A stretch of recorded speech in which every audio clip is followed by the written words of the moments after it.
these aren't the only 5 by any means, right? Happy 5 Fact Friday. 5 Fact Friday. I'm Charlie Lambden, and it is 5 Fact. Good morning, everybody. Happy Friday, the 28th of March, 2025. This is Charlie Lambden. It's Moving Home with Charlie, and this is this week's 5 Fact Friday. Cold coffee to slurp, I'm afraid. Such is life on certain days. Okay, there's a lot to get through. We've actually got, I think, 6 or 7 facts to go through today. And I'm going to crack straight into it once I've just activated the feed on Instagram. There we go.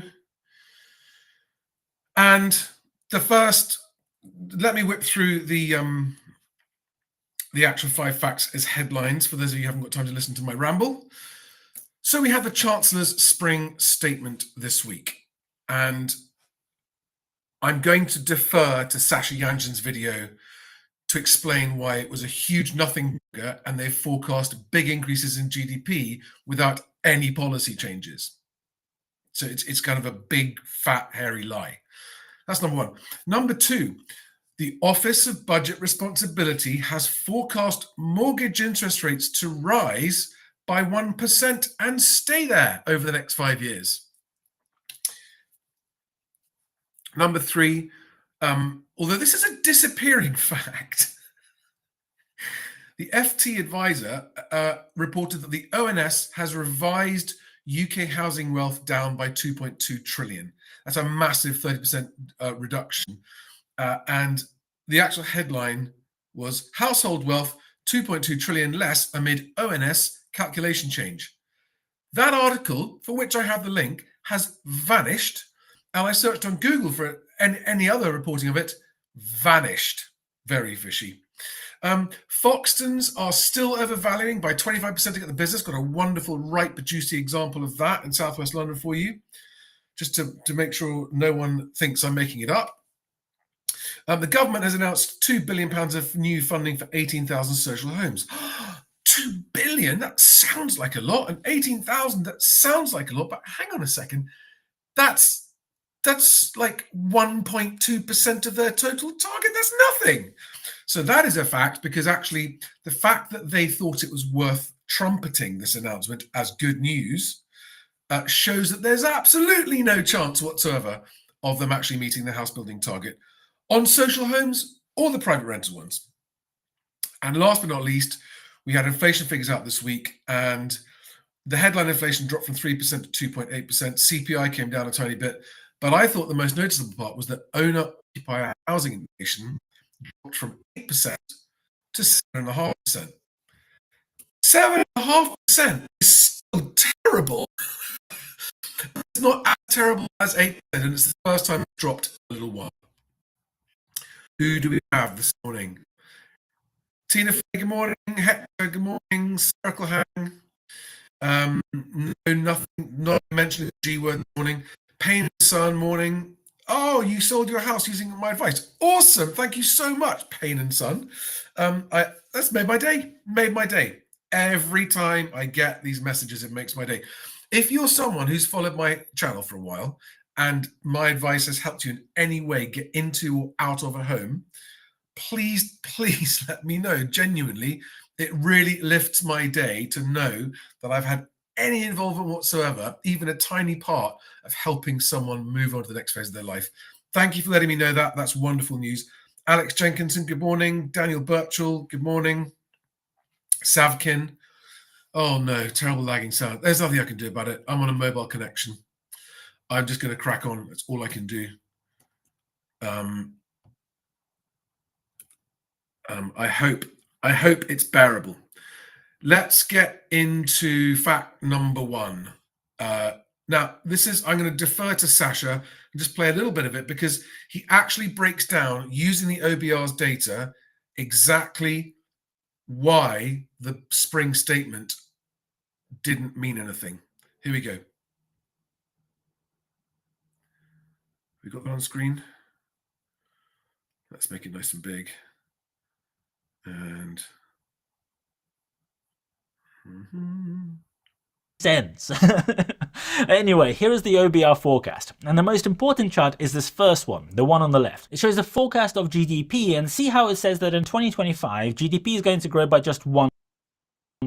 That's the blue bar. And in October, he said that it would grow by 2%. But don't worry, see how in the later years, actually going to grow more than they previously said. The forecast for those are now higher than it was 6 months ago. If you look at just the blue bars, you can see that the reason for this forecast is magic. The economy hardly grew last year. It will hardly grow this year. Growth just got slashed in half. And there are literally 0 new policies announced for growth. Nothing that will change the situation. But from 2026, from next year, the economy will start growing by around 1.8, 1.7% a year for no particular reason. Rachel Reeves was announcing these numbers very, very proudly when she was speaking. She was smiling at this point. First up, even if the GDP growth hits 1.7 or 1.8% in real terms per year, this forecast says that the UK economy will not grow by more than 2% in real terms in any of the next 5 years, even if these numbers are achieved. This is pathetic.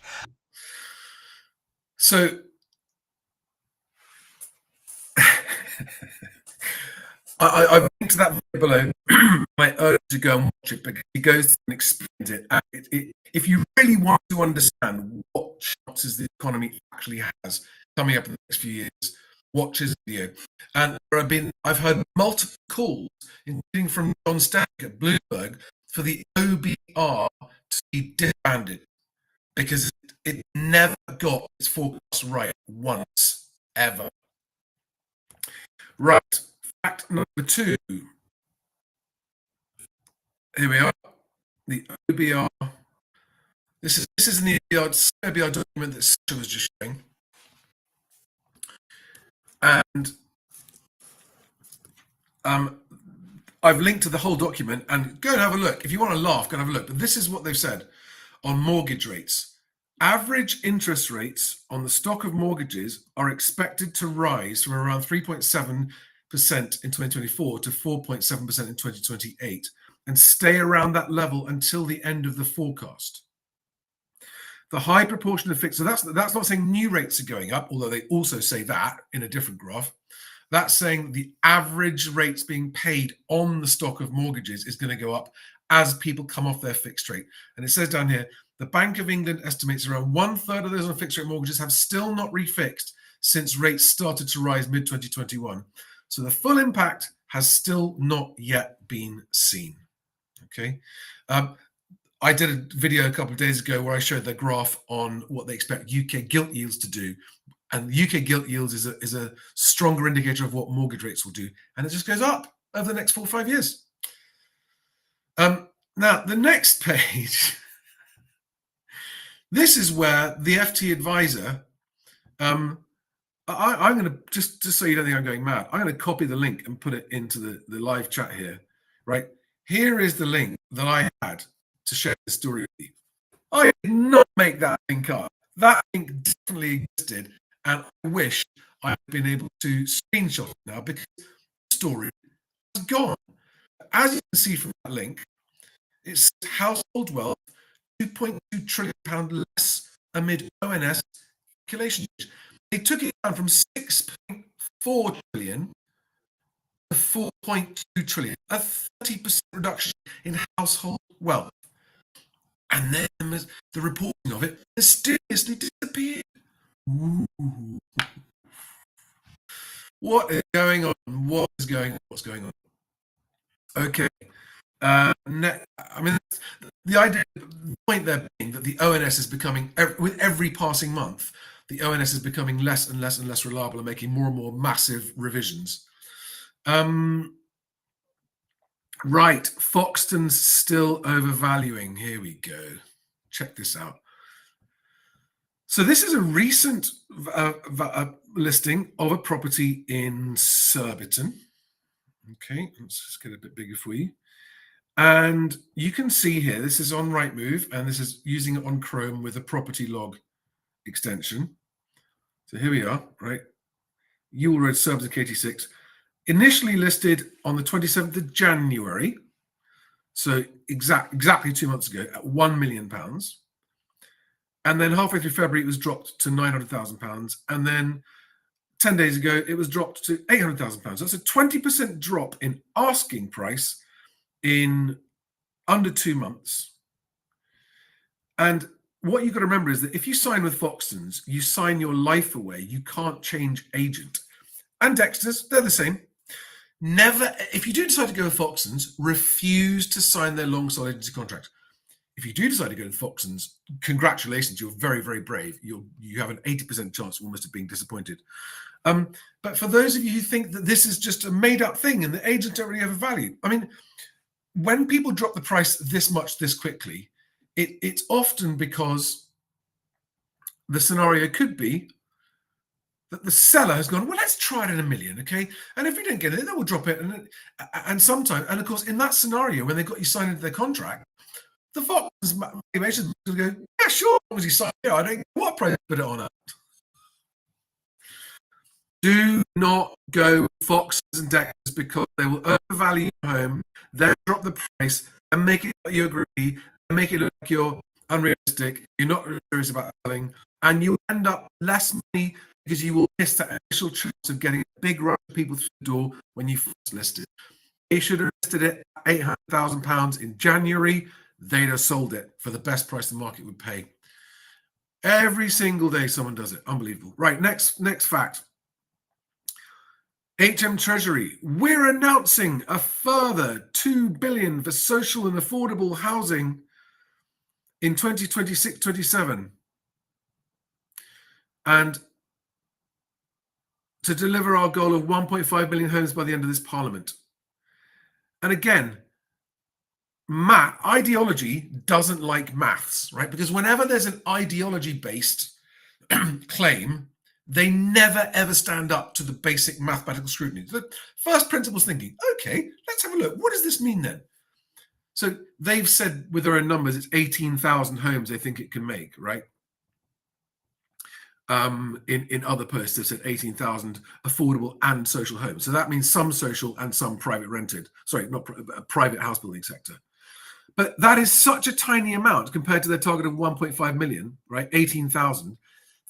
And in fact, watch Sasha's video about the budget because he highlights a point where Rachel Reeves undermines her own numbers by saying that they're hoping to reach 300,000 homes being built a year by the end of this parliament. And as he points out, unless they're already doing that now, they cannot and will not meet their housing target. They are just full of it, absolutely full of it. And last but not least, OH inflation.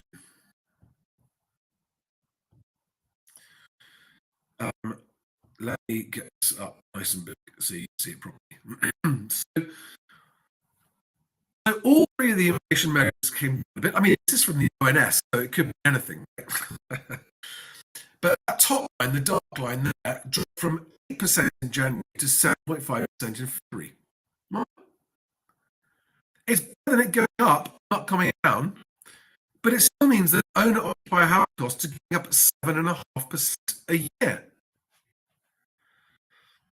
And CPIH is still 3.7% a year. That's the CPI without H is just is a useless measure. 3.7% is the lowest real inflation we're facing. Owner-occupier housing costs 7.5%. So actually, despite wage growth, it's not keeping up with actual living costs. Right, guys, that was it. It's a quick and dirty one today. Do we have any quick questions?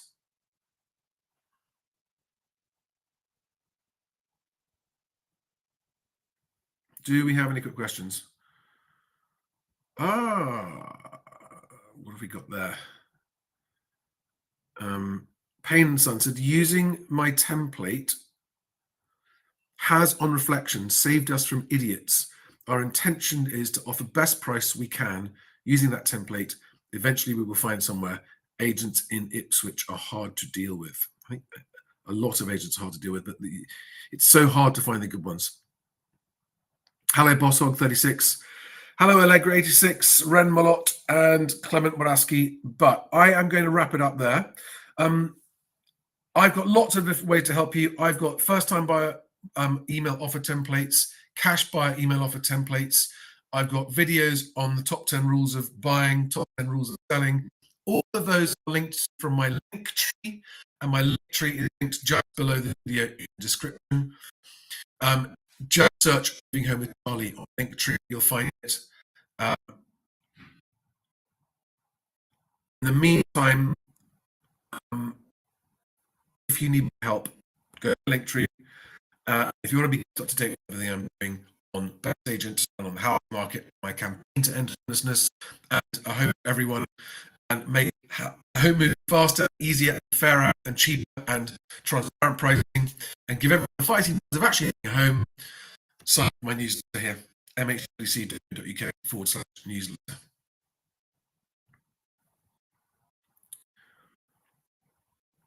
Oh, wow. Spherical Hang says, I'm exchanging and completing today for the strategy deadline. Mostly to your template. Awesome. Thank you. Fingers crossed. It's the last Friday before the stamp duty rise goes up. I hope that goes through for you. I hope you don't get any delays. Well done. Yeah, absolutely well done. Great stuff. Because that stamp duty rise next week is going to be the single biggest downward pressure on transaction volumes, activity, and prices that's been for ages, coupled with the rise in employer national insurance and the lack of any source of growth for the economy for the rest of this year, other than apparently increasing defense spending. Feels we're in grim, dark times. Anyway, have a happy weekend, have a lovely weekend, and remember, if you're selling, don't overprice.